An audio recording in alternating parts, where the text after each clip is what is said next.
How to view Barclaycard transactions. First of all, open the Barclays app and log in securely using your fingerprint, face recognition, or passcode.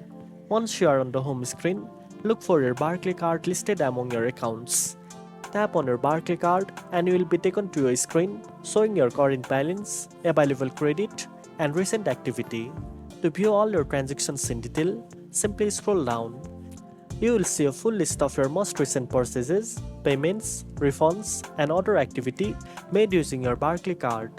If you want to check a specific transaction, just tap on it. This will open a detailed view showing the date, amount, merchant name, and even the location if available. For more control, you can also filter transactions by month or type using the available filter options.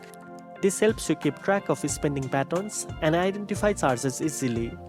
Now you know how to view Barclaycard transactions. If you found this video helpful, don't forget to like, share, and subscribe for more banking tips. Thanks for watching, and I'll see you in the next one.